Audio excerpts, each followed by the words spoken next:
Hey guys, welcome back to the channel. Kalau episod lepas kita tengok cara nak bagi nama kita punya carbonyl compound, kali ni kita nak masuk the third subtopic yang mana kita nak belajar cara nak sediakan kita punya carbonyl compound. So nak tahu lebih lanjut, stay tune.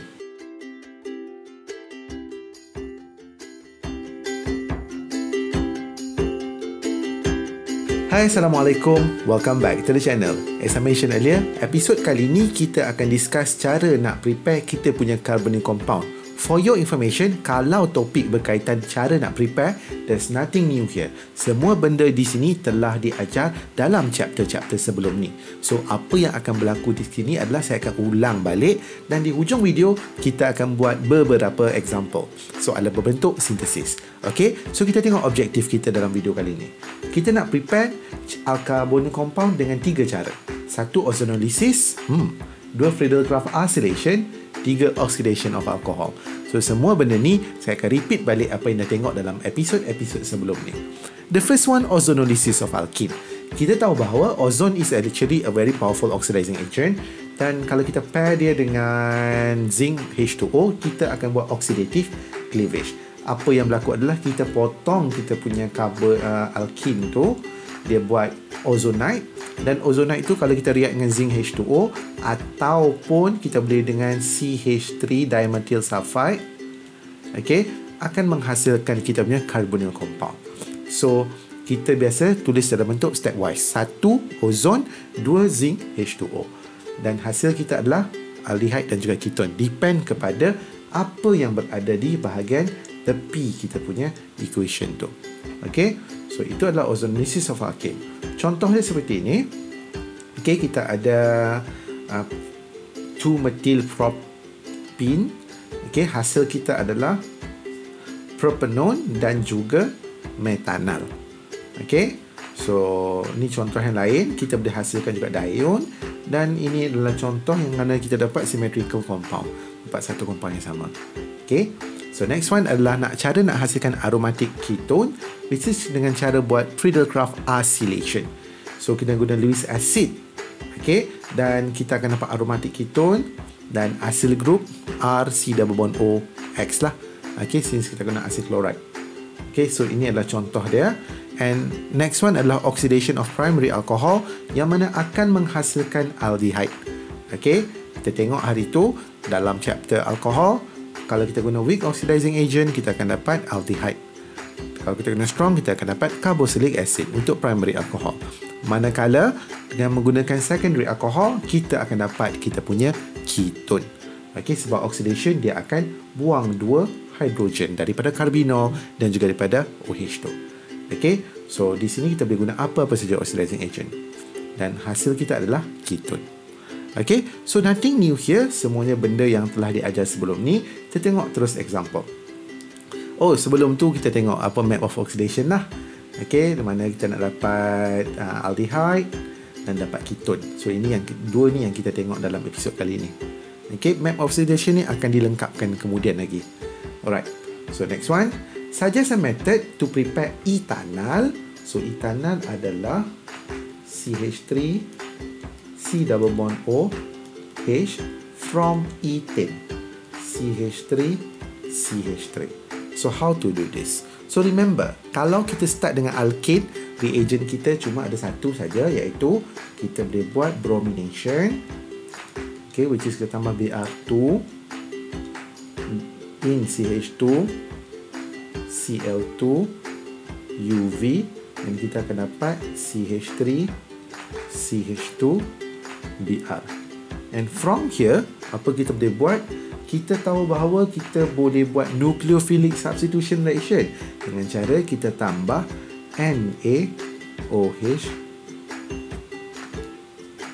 H2O reflux, you akan dapat CH3 CH2 OH.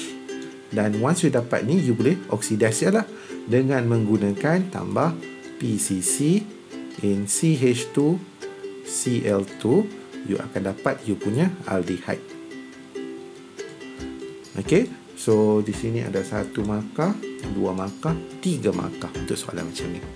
Okay, soalan ni perlu kamu fikir sikit. Next one, how to prepare 2-butanone from ethane.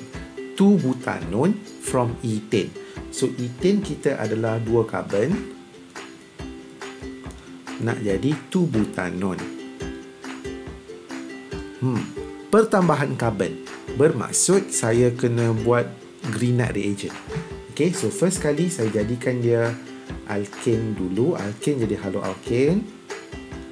Okay, so saya react dengan Br2, CH2, Cl2, UV. Saya akan dapat CH3, CH2, Br. Daripada sini saya jadikan Grignard dulu. So Grignard saya adalah Mg dry ether.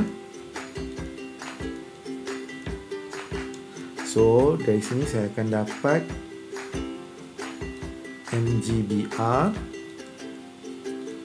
Saya nak tambah, ini ada 4 karbon, ini ada 2 karbon. So I have to add another 2 carbon. So another 2 carbon, dan dia mestilah berlaku di tengah sebab nak menghasilkan ketone. So it have to be secondary alcohol. So the only way I can do is saya jadikan dia dulu, react dia dengan aldehyde yang 2 carbon, which is ethanol. Okay, ethanol which is CH3, CH2, CH3C double bond OH, followed by hydrolysis, H2O, H+, saya akan dapat macam ni, OH di tengah dan di sini. So saya dapat secondary alcohol. Nak jadi ketone saya just oxidize saja dengan menggunakan KMnO4, H+, heat, terus dapat. Soalan ni agak menarik. So kita ada 1, 2, 3, 4 markah dekat sini. Okay, so you have to know how to do this. Jom kita tengok lagi satu example. How to prepare ethanol from butane. Bermaksud kita buang karbon, pendekkan. Susah sikit soalan ni. Okay, I got an idea. So butane adalah 4 karbon. Ethanol adalah 2 karbon. So CH3, C double bond O, H. So dia mesti potong dekat tengah-tengah kan. So tak apa, kita nampak alkane, start dulu dengan reaction alkane. Basically apa saya buat adalah saya tambah Br2 in CH2, Cl2, UV. Saya akan dapat major product dia dulu, bromine. Kalau saya buat dia jadi alkohol, I still will get 4 karbon. So saya nak potong. Potong bermaksud saya jadikan dia alkin dulu. So ini saya buat dia Br, saya tambah haloalkin jadi alkin, KOH ethanol reflux.